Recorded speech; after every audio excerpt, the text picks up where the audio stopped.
முதலில் பிரம்மராந்திரத்தை கவனிப்போம். எமது இரு கைகளையும் ஸ்ரீமாதச்சி நோக்கி வைத்து எமது பிரம்மராந்திரத்தை கவனிப்போம்.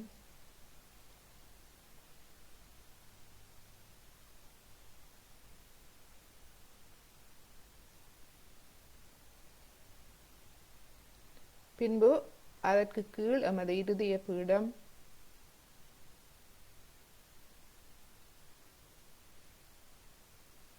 அதற்கு கீழ் எமது சஹஸ்ராரம்,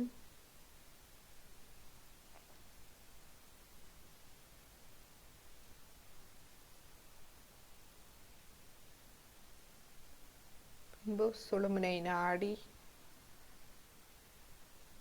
மூலாதாரம்,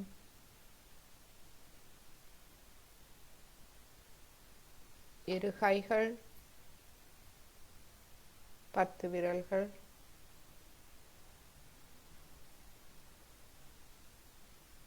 உள்ளம் கை, சஹஸ்ராரம், மணிக்கட்டுக்கு சற்று மேல் பகுதி மூலாதாரம்.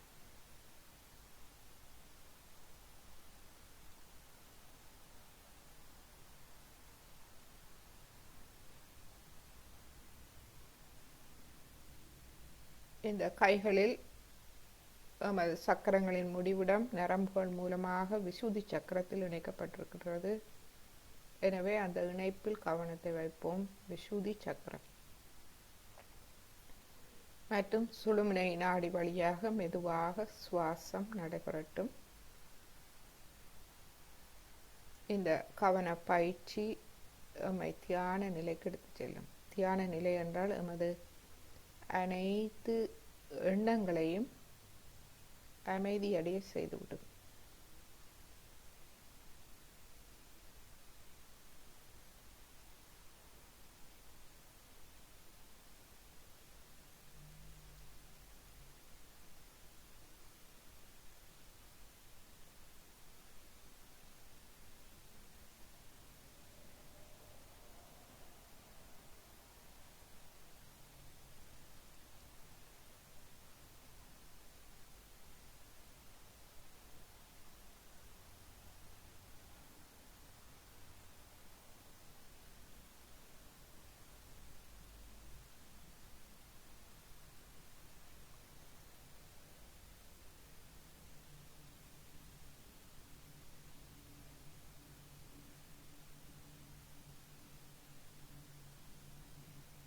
இப்பொழுது இந்த அமைதி நிலையில்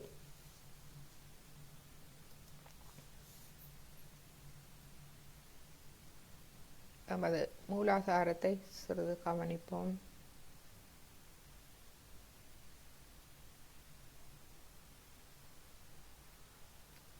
சுழுமுனை நாடி வழியாக இலகுவாக நமது கவனம் விரிவடைகின்றதா என்பதை கவனிப்போம். சுவாசம் இலகுவாக கவனத்தோடு ஒன்றாகின்றதா என்பதை கவனிப்போம்.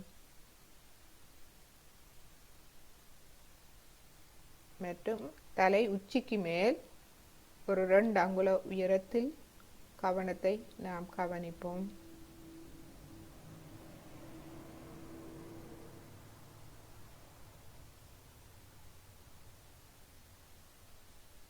எமது சிரசில் தளர்வை உணர முடிகின்றதா? 10 விரல் நுனிகளில் ஏதும் பிரச்சனைகள் இருக்கின்றதா?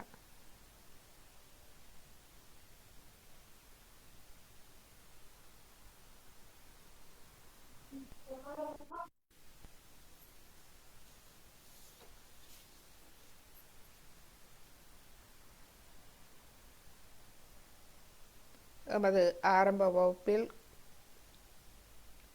கடந்த வகுப்பில் நாம் எமது இருதய சக்கரம், முக்கியமாக ஆத்மா, சிவ தத்துவம் பற்றி பார்த்தோம்.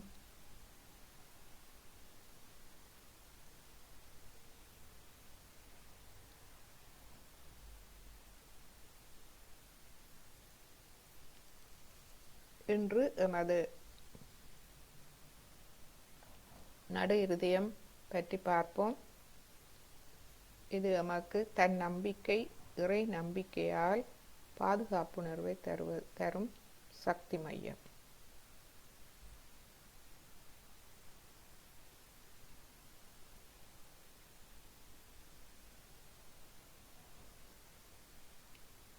தன் நம்பிக்கை எமக்கு எவ்வாறு வருகின்றது? முழுமையான தூய்மை எமக்குள் மற்றும் நாம் ஒரு தூய ஆத்மா என்ற அந்த உண்மையை அறியும் போது ஆத்மாவின் நற்பண்புகள் எமக்குள் விரிவடைகின்றது. இதனால் எமக்கு அந்த ஆத்ம அனுபவங்கள் கிடைக்கின்றது, தன் நம்பிக்கை வருகின்றது. இறை நம்பிக்கை எமது விழிப்புணர்வு கூட்டு விழிப்புணர்வாக மாறுகின்றது. அதாவது நான் இந்த பரபிரம்மத்தின் ஒரு அங்கம் என்ற கூட்டு விழிப்புணர்வு எமக்கு வருகின்றது. தனித்தவன் என்ற பயம் போகின்றது. தெய்வீகம் எம்மை பார்த்து கொள்கின்றது என்ற அந்த அனுபவங்கள், ஆத்ம அனுபவங்கள் நமக்கு கிடைக்க ஆரம்பிக்கின்றது. இதனால் இறை நம்பிக்கை வர ஆரம்பிக்கின்றது. இந்த ரெண்டும் நமக்கு பாதுகாப்புணர்வை தருகின்றது.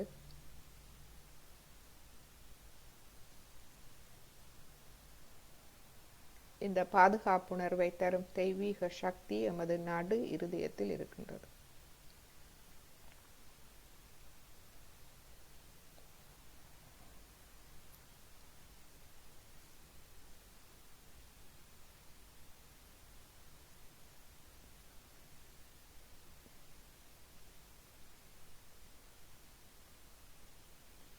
இப்பொழுது நாம் ஒரு பாடலை கேட்போம். அதாவது எமது ஆத்மா பரமாத்மாவை பிரதிபலிக்கின்றது. பரமாத்மா என்பவர் சிவபெருமானை பிரதிபலிக்கின்றது. எமது ஆத்மா சிவ தத்துவம். ஒரு பாடலை கேட்டு நாம் பின்பு நாம் நமது தியானத்தை தொடர்வோம். அதன் முன்பாக நாம் குண்டலினி எண்ணெயை எழுப்பி கவசமிட்டுக் கொள்வோம். முதலாவது தடவை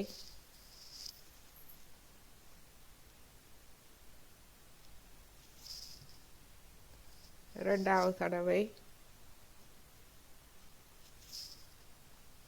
மூன்றாவது தடவை,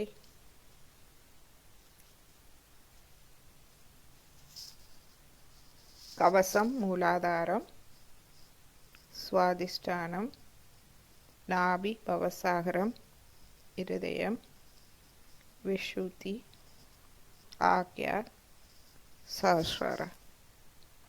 இரு கைகளையும் கூப்பி ஸ்ரீமாதாஜியை வணங்கி தொடர்ந்து தியானத்தில் இருந்து கொண்டு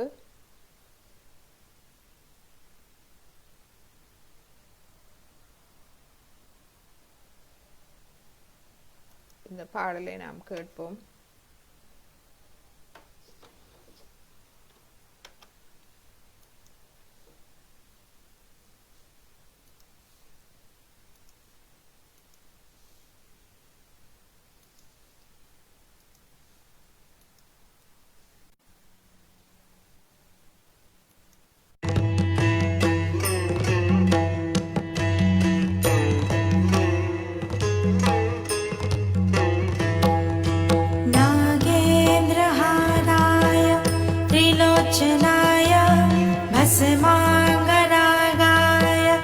महेश्वराय नित्याय शुद्धाय दिगंबराय तस्मै नकाराय नमः शिवाय।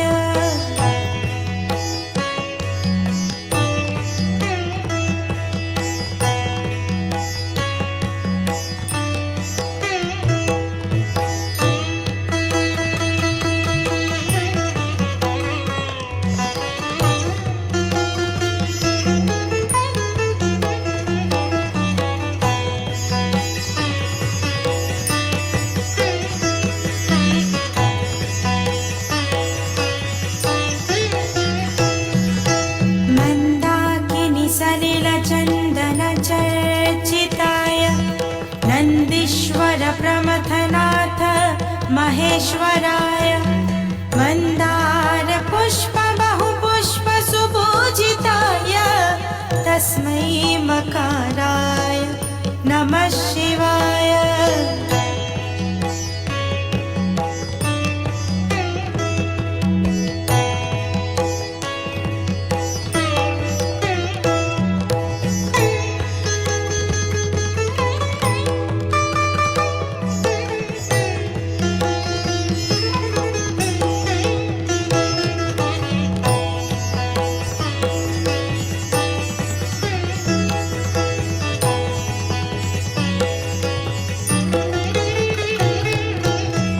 शिवाय गौरी वदनाब्जवृन्द सूर्याय दक्षाभरणाशकाय श्रीनीलकण्ठाय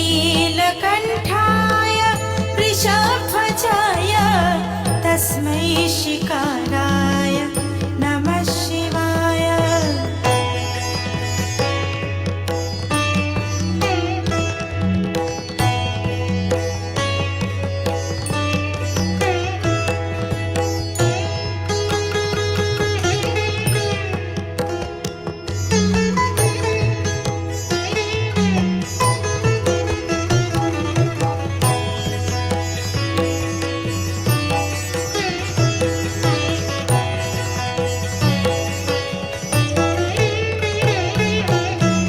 वसिष्ठकुम्भोद्भवगौतमार्य मुनीन्द्रदेवार्चितशेखराय चन्द्रार्कवैश्वानरलोचनाय तस्मै वकाराय नमः शिवाय।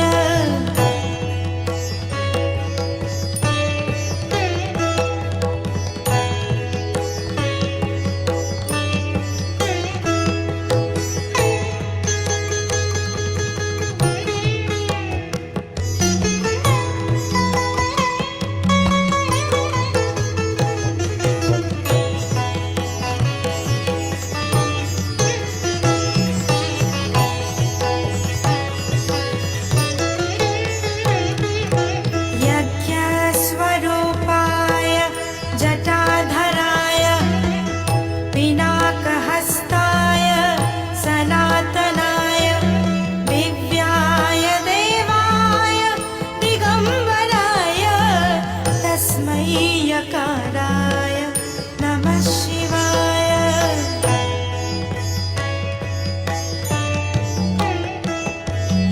ॐ नमः शिवाय। ॐ नमः शिवाय। ॐ नमः शिवाय। ॐ नमः शिवाय।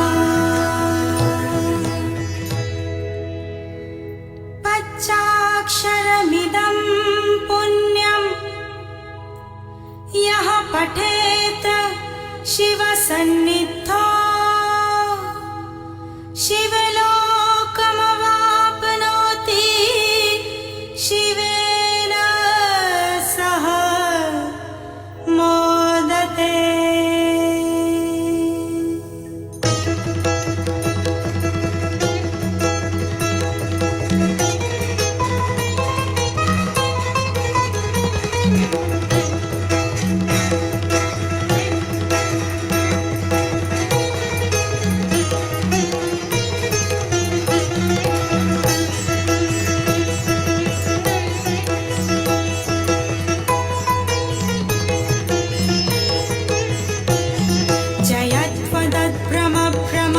जङ्गमश्वस विनिर्गमत्क्रमस्फुरत्रकालबालहव्यवत् धिमिद्विमिद्विमित्रणं मृदङ्गतुङ्गमङ्गल ध्वनिक्रमप्रवर्तित प्रचण्डताण्डव शिव।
சிறிது நேரம் தியானிப்போம்.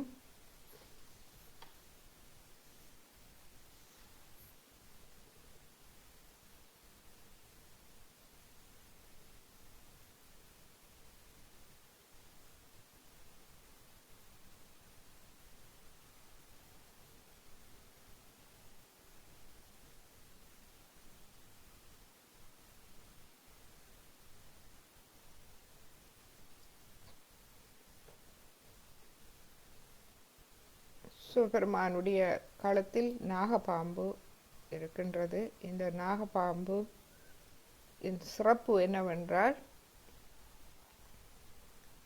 ஒரு நாகம், அதற்குள் நிறைய நஞ்சு இருக்கின்றது அதனுடைய தலையில்.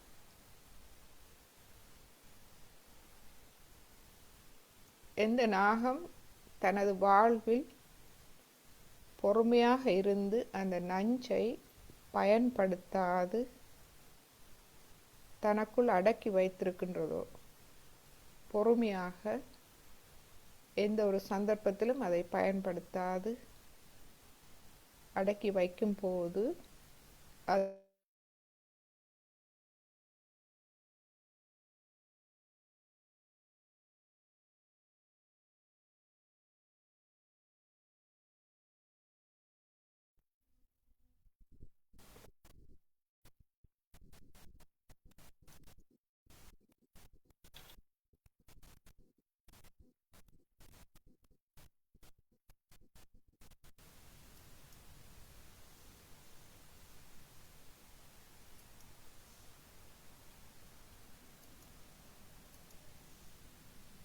கேக்குதா உங்களுக்கு?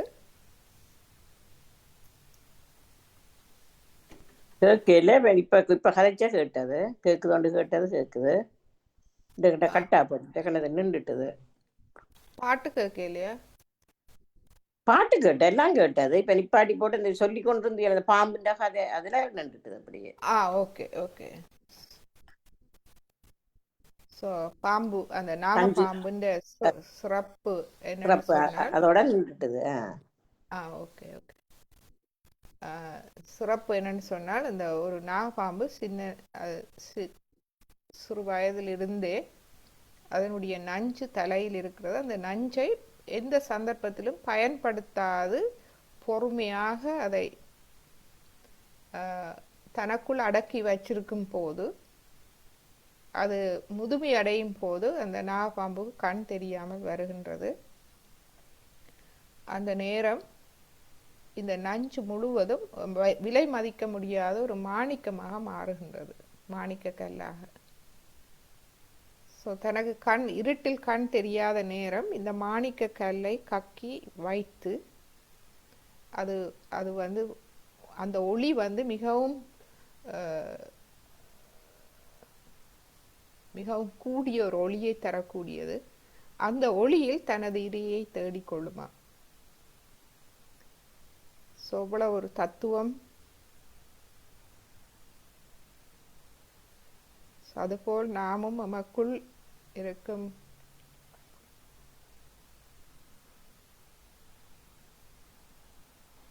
பொறுமை ஆகிய சக்கரம்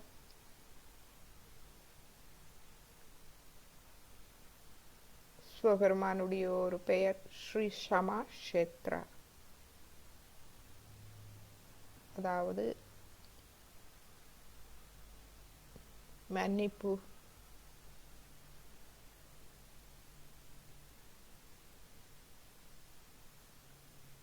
பொறுமையோடு மன்னிக்கும் போது அது எமக்கே விலை மதிக்க முடியாத பொக்கிஷமாகின்றது.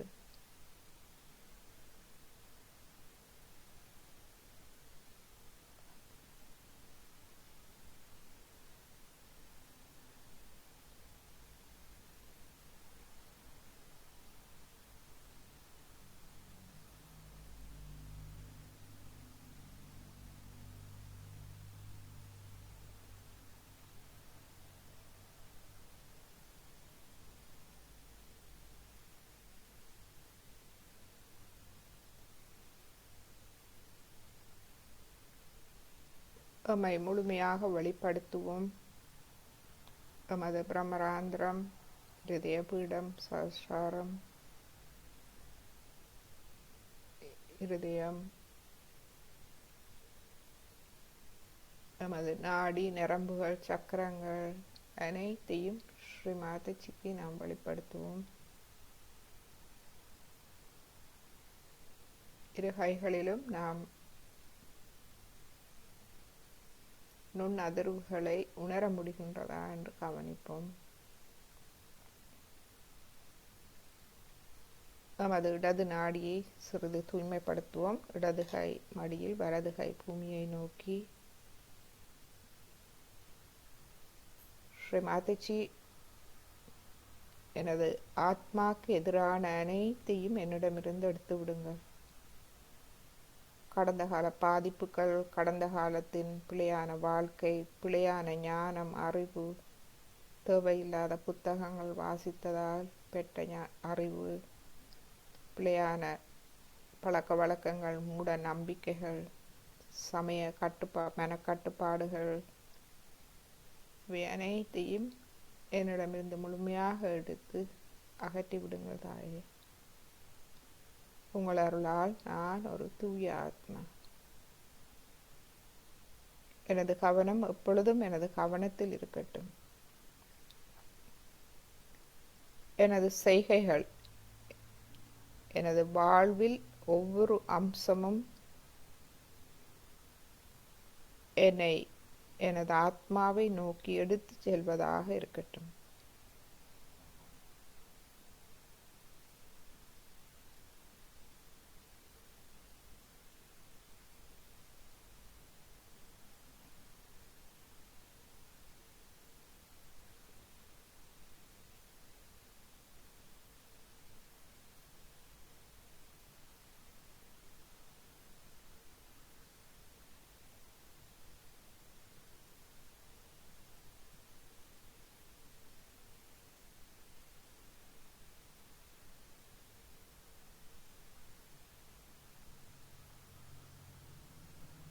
இப்பொழுது நமது வலது கையை மடிக்க கொண்டு வந்து இடது கையை ஆகாயத்தை நோக்கி வைப்போம்.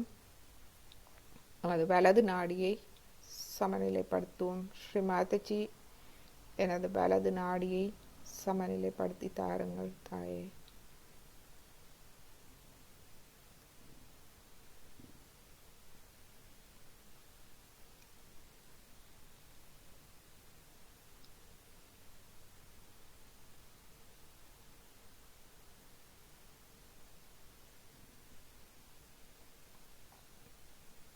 நான் தங்களுக்கு எதிராக செய்யும் அனைத்து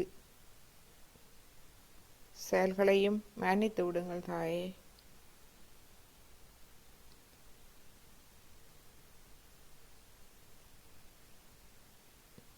எனது ஆணவத்தால் நான் தனித்தவன் என்ற பயத்தால் நான் செய்யும் அனைத்து தவறுகளையும் மன்னித்து விடுங்கள் தாயே.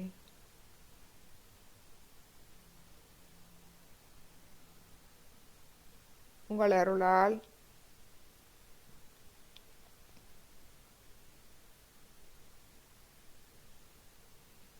நான் ஆத்ம விழிப்புணர்வை பெற்றுக்கொண்டேன். நான் பரமாத்மாவின் ஒரு அங்கம் என்ற உண்மையை உணர்ந்து கொண்டேன். நான் தனித்தவன் அல்ல.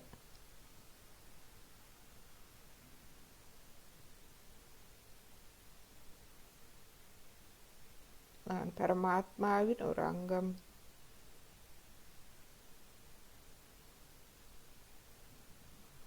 நான் இந்த அகங்காரம் இல்லை, மமகாரம் இல்லை, எண்ணங்கள் இல்லை.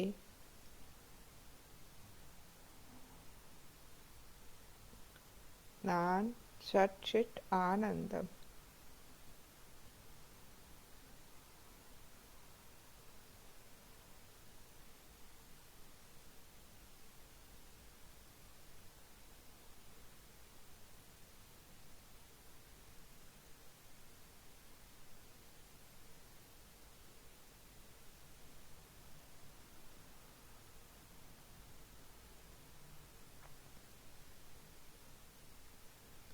எனக்குள் இருக்கும் அகங்காரத்தை முழுமையாக அகற்றி விடுங்கள் தாயே.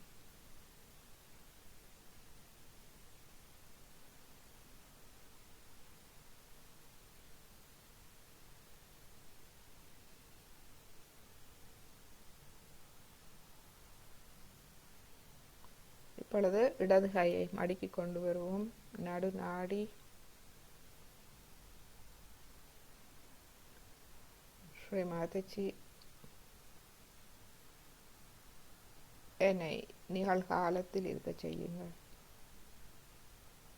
கடந்த காலம் முடிந்த ஒன்று, எதிர்காலம் தங்கள் அருளால் பாதுகாப்பானது.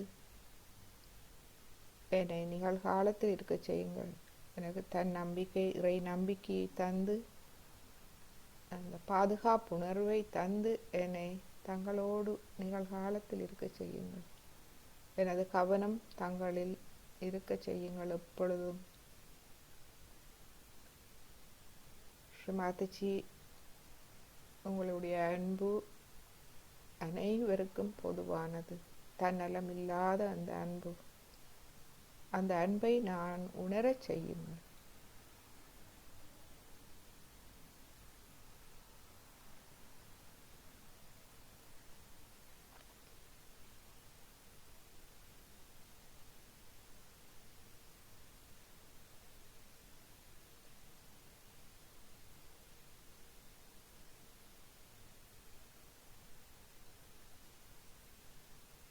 இப்பொழுது நாம் ஸ்ரீ மாதாஜியின் ஒரு பிரார்த்தனையை கேட்போம்.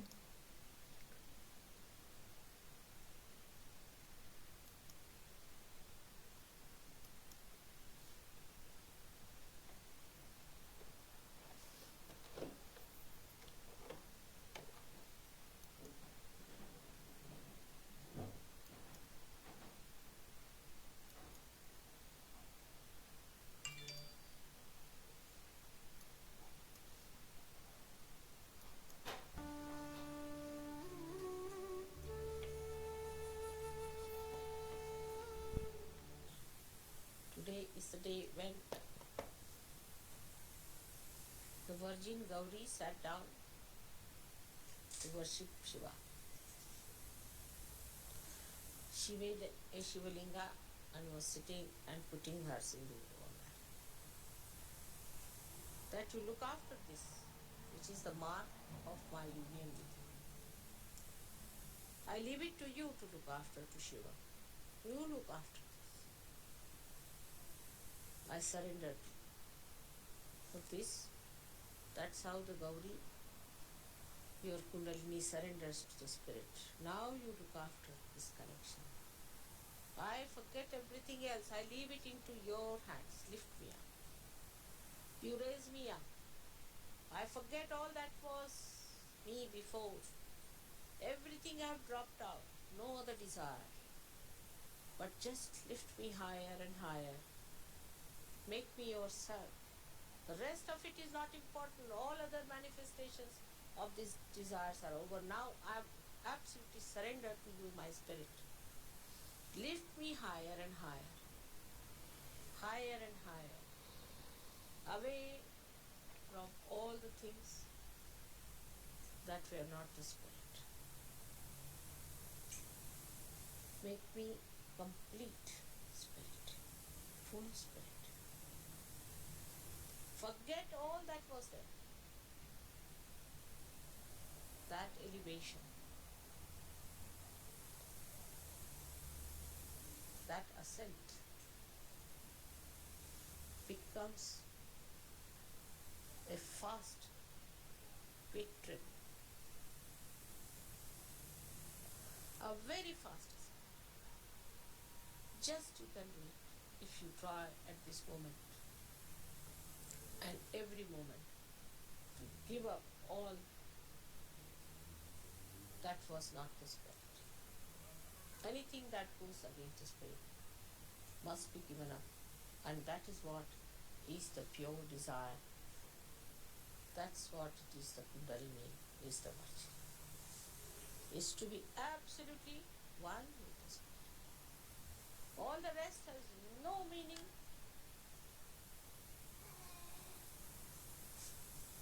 has no value. This ascent, whatever may be your position, to whomsoever you may be married, wherever you are working, whatever is your situation, whatever may be your country, you are the spirit. And if you are raised aloft, you will dwell in the beautiful kingdom of God, where all ugliness drops out. Like when the lotus opens out, all the mud drops out completely. In the same way, let my children become fragrant, beautiful offerings of Sadashiva. May God bless you.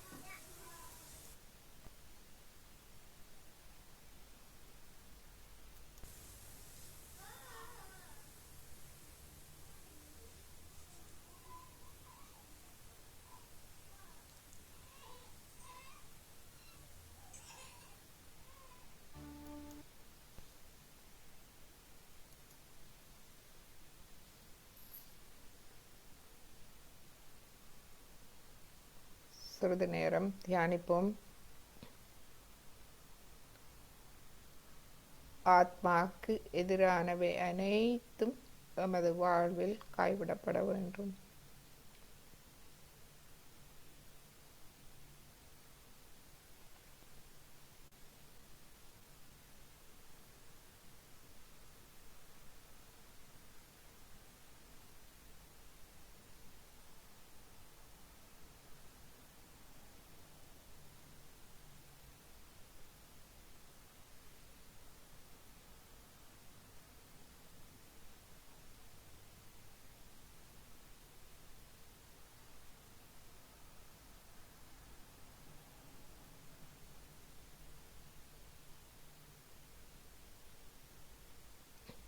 இப்பொழுது நாம் ஸ்ரீ மாதாஜியின் ஒரு அருளுரையை கேட்போம்.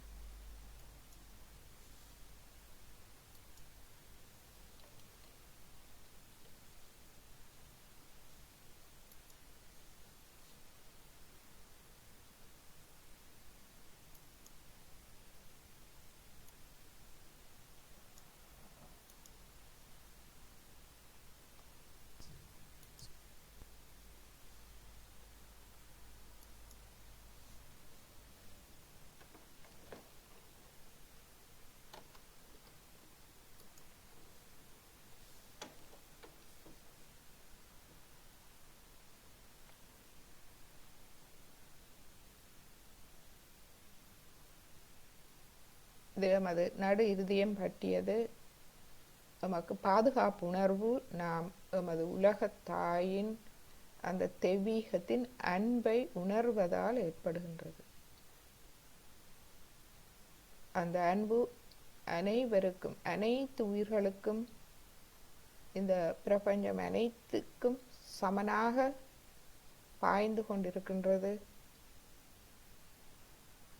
இந்த பிரபஞ்சம் முழுவதும் அந்த அன்பு நிறைந்திருக்கின்றது. அதை நான் உணர்வது எமது கடமையாகும். அந்த உணர்வும் அன்னையின் அருளாலேயே வர வேண்டும். அந்த உணர்வை நாம் உணர ஆரம்பிக்கும் போது நமக்கு பாதுகாப்பு வருகின்றது. இந்த அன்னையின் அன்பை பற்றிய உரை, நாம் இந்த உரையை கேட்போம்.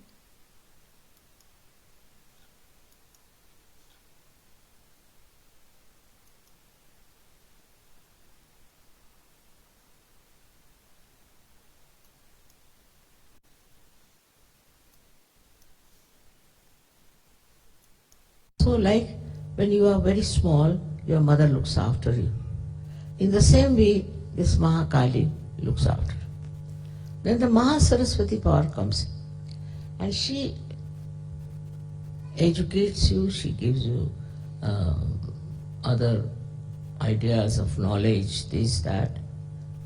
But looking after the child in you, looking after your innocence and your compassion is all done by this Mahakalima. So she is extremely sensitive about her children. Nobody dared touch her children. For her, everybody is like a child. Those who are realized so specially, she thinks are children. And in no way they should be hurt. Nothing should happen to them. She is always following them. One can say if she is a person, how does he follow them? Because she is omnipresent. She is present everywhere. Everywhere in your life she is there. Especially with Sahajogis, she follows them up and down. Everywhere, whatever you are doing, you are in an accident, she is there to save you. She is like an angel behind you. And nothing can happen to you if you really worship her from your full heart. Not for any gain, not for any achievement, but for her blessings. Her blessings are very great and they really have enriched human beings. They have enriched this earth. They have enriched everything because of the blessings of Mahakali. Of course, then there comes the Mahalakshmi. Her thing is that in Mahalakshmi principle you become sort of detached. You start finding that what is this world after all? And a kind of a feeling of detachment comes into you, and you start thinking that there must be something better. There must be truth beyond. Especially people who have been tortured by bad people always think like that there must be someone who will raise us from this. Here comes the Mahalakshmi principle in you, which is the principle of the goddess of ascent. She puts the ideas in your head that what is next? What do we have to do? After all, is this the end of our life? What is the purpose of this life? Why have we come on this earth? What is so special that we should live on this earth? All such fundamental questions start rising. And then he just take to the seeking. In that also you have to understand the Mahalakshmi principle is very, very, very different from what people understand. They think if they are seeking, it should be intelligible, it should be through their minds, or could be rational, all this, or scientific. That's how they move, seeking the truth. It's not possible. Mahalakshmi's principle is like this, that you should have earnest desire to know the truth and truth and truth and nothing else. When you think like that, then you will not take to other things. So many people took to drugs thinking that by doing that they will achieve their self-realization. It's a wrong idea. How can you get away from your awareness can achieve that? So awareness is the most important thing. If you can go into the realm of awareness, then you have to understand the basic awareness is not to be lost. If your basic awareness is lost through drinking or through drugs or all these things that people do, they think that they are seeking, that's why they are doing. So sometimes they take excuse of seeking to do wrong things. It's like a revenge on yourself, I think, that you want to revenge yourself by thinking that you are now seeking. It's not the real seeking. In a real seeking, a person has to just meditate and should find out what is the right way. But that too by not reading some books or listening to some false gurus. Actually, Kundalini awakening is the only way one can know the reality. There's no other way out. But nobody tells them that it is Kundalini awakening. They'll tell you, we'll go to this place, then to that place, then move to that place, then this has to be done, and ultimately where do you come? Where you started. It's just like that moving from places to places, moving from false to another false, to another false, to falsehood. Ultimately, so many seekers have been lost. So many have been lost because they thought that certain type of is very precious. Seeking is very precious because you can pay lots of money to the guru. I mean, you can purchase the guru, and so all the rich people can become enlightened. That means that. But I don't think the percentage of good people are only rich. The people who are good, whether they are rich or not is not the point.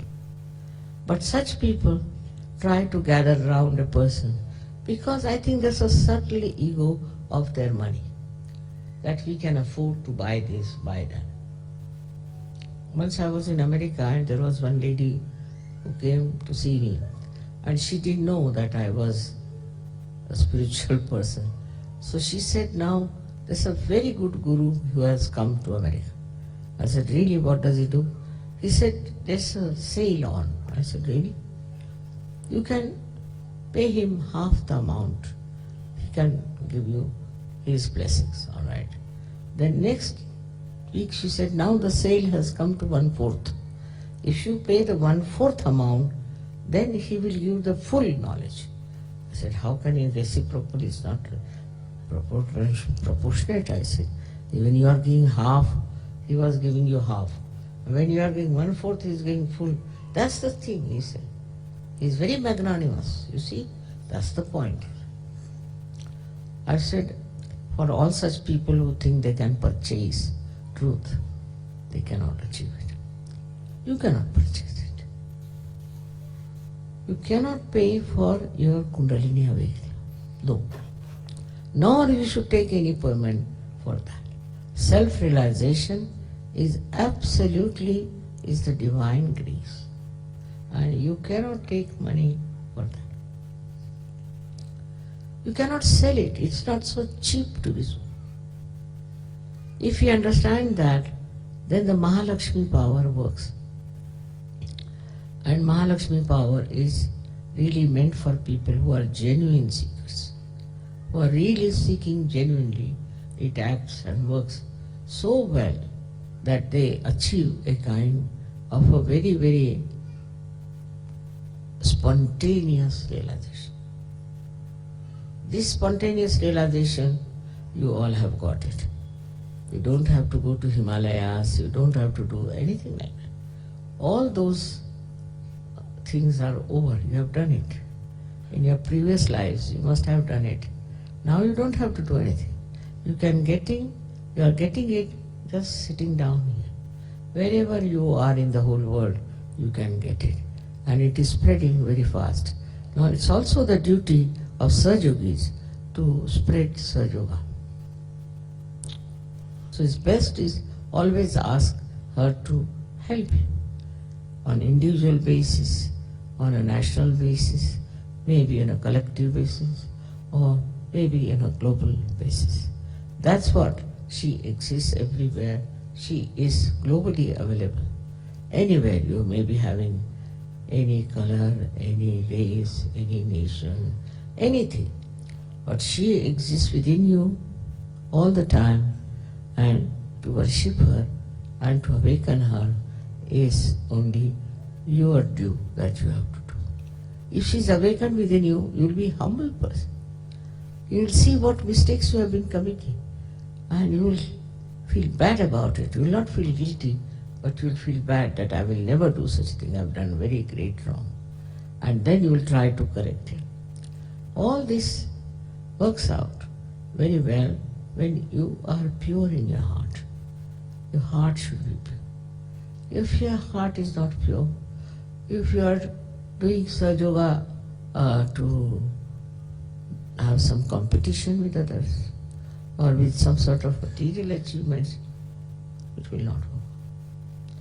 You have to do it in a way that is an innocent act, that you are worshipping your mother like a little child worships and loves his mother.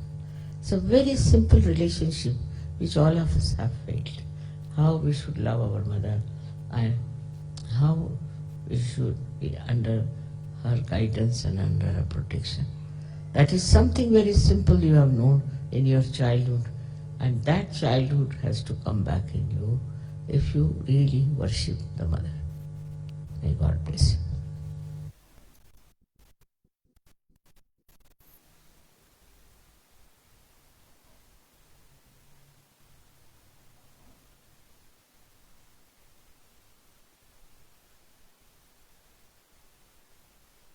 எமது குரு ஒரு அன்னையாக இருக்கின்றார், தெய்வீக அன்னை.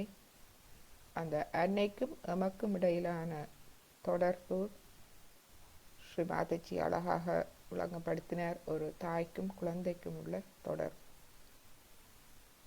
தூய்மையாக இருக்க வேண்டும், நேர்மையாக இருக்க வேண்டும், உண்மையாக இருக்க வேண்டும்.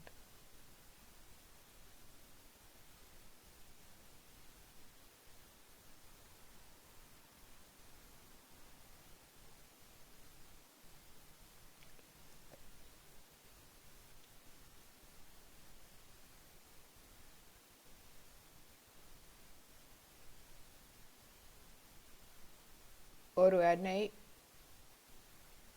எவ்வாறெல்லாம் நம்மை கவனித்துக் கொள்கின்றார்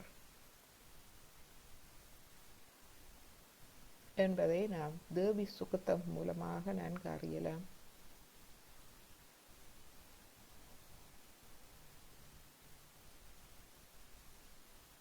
எல்லா உயிர்களிலும் அவர் பலவாறாக நமக்குள் இருந்து நம்மை கவனித்துக் கொள்கின்றார்.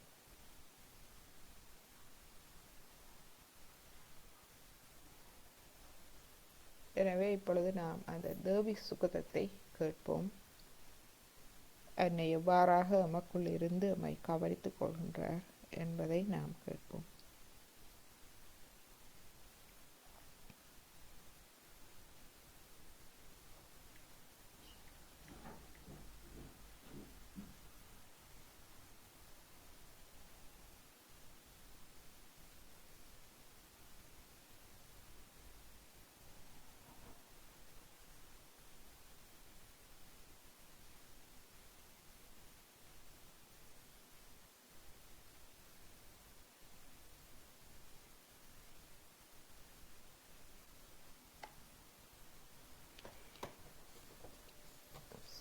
இதை நான் தமிழில் போடுகின்றேன்.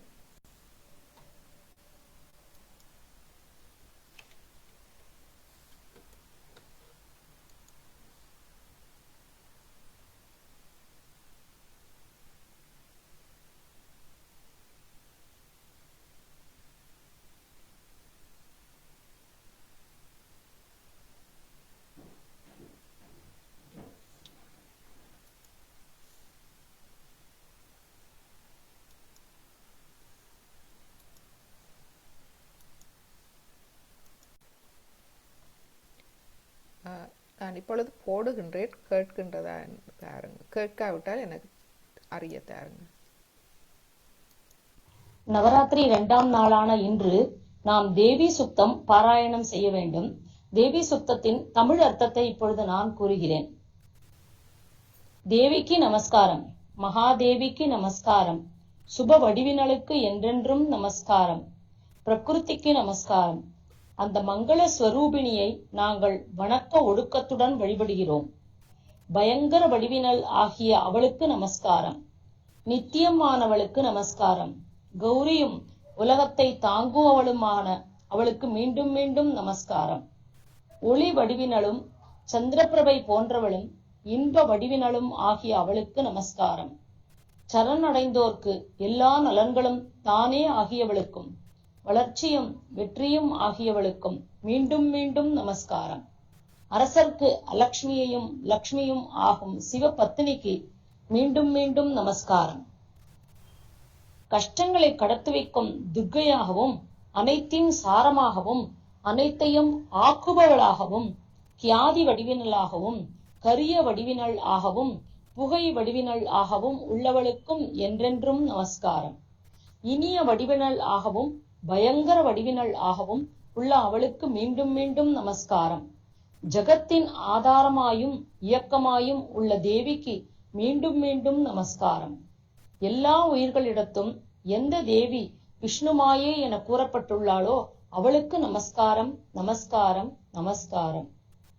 எல்லா உயிர்களிடத்தும் எந்த தேவி சைத்தன்ய வடிவினள் என கூறப்பட்டுள்ளாளோ அவளுக்கு நமஸ்காரம், நமஸ்காரம், நமஸ்காரம். எல்லா உயிர்களிடத்தும் எந்த தேவி புத்தி வடிவில் உரைகிறாளோ அவளுக்கு நமஸ்காரம், நமஸ்காரம், நமஸ்காரம். எல்லா உயிர்களிடத்திலும் எந்த தேவி நித்திரை வடிவில் உரைகிறாளோ அவளுக்கு நமஸ்காரம், நமஸ்காரம், நமஸ்காரம்.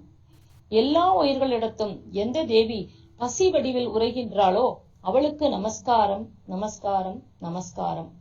எல்லா உயிர்களிடத்தும் எந்த தேவி பிரதிபிம்ப வடிவில் உரைகின்றாளோ அவளுக்கு நமஸ்காரம், நமஸ்காரம், நமஸ்காரம். எல்லா உயிர்களிடத்தும் எந்த தேவி சக்தி வடிவில் உரைகிறாளோ அவளுக்கு நமஸ்காரம், நமஸ்காரம், நமஸ்காரம். எல்லா உயிர்களிடத்தும் எந்த தேவி வேட்கை வடிவில் உரைகின்றாளோ அவளுக்கு நமஸ்காரம், நமஸ்காரம், நமஸ்காரம்.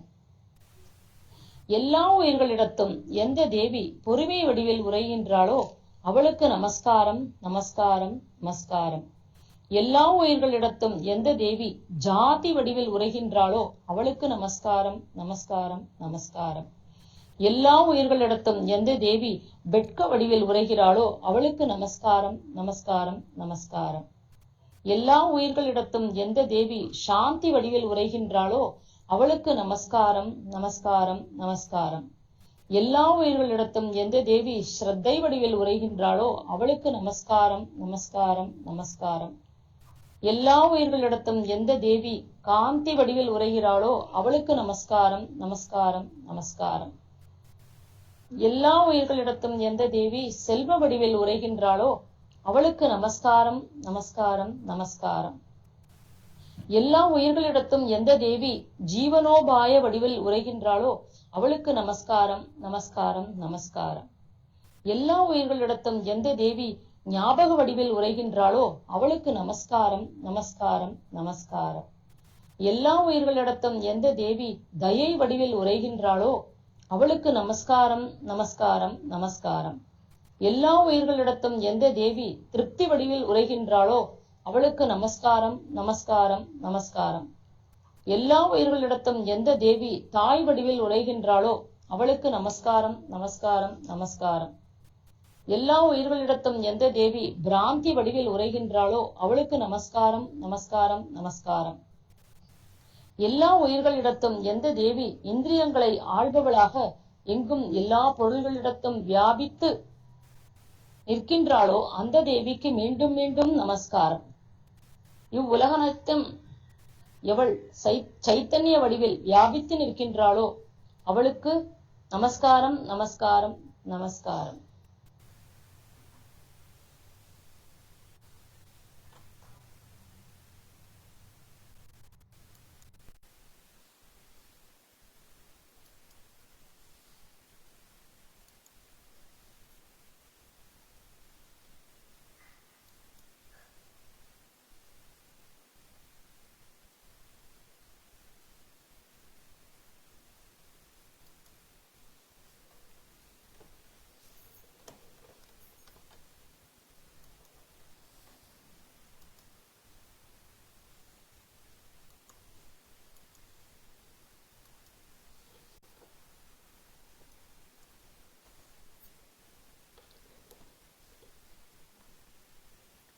இந்த அன்னையின் அன்பு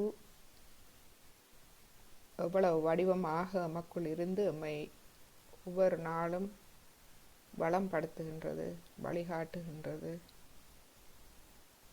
என்பதை நாம் இந்த தேவி சுக்தம் மூலம் அறிந்து கொண்டோம்.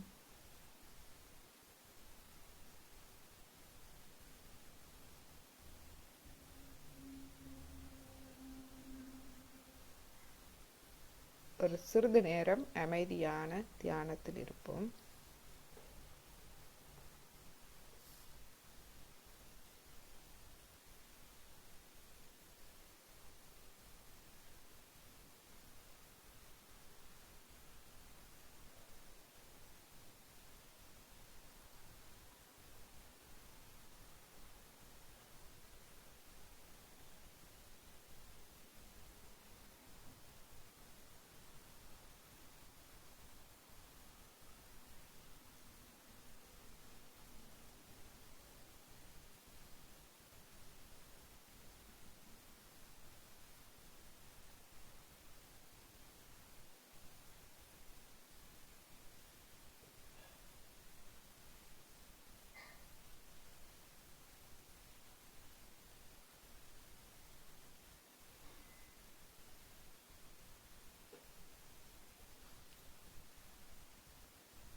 இப்பொழுது எமது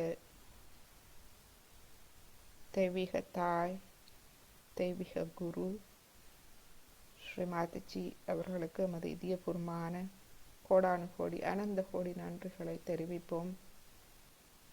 தாயே,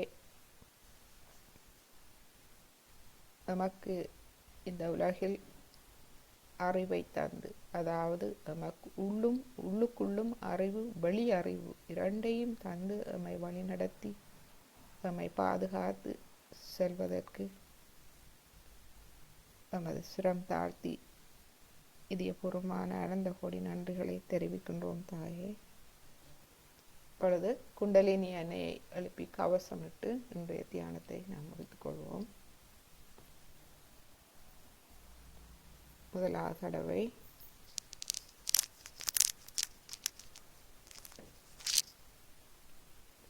இரண்டாவது தடவை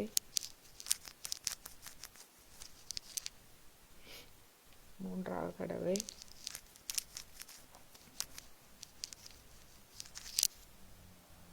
கவசம், மூலாதாரம், சுவாதிஸ்தானம், நாபி, பவசாகரம், இருதயம், விஷுதி ஆகிய சாஸ்திர இருகைகளையும் கூப்பி ஸ்ரீமாதஜி வணங்கி இன்றைய தியானத்தை நாம் முடித்துக் கொள்வோம். இன்று நம்மோடு ஃபேஸ்புக் மற்றும் ஜூம் வழியாக இணைந்த அனைத்து அன்பர்களுக்கும் நமது இதயபூர்வமான வணக்கங்களும் நன்றிகளும்.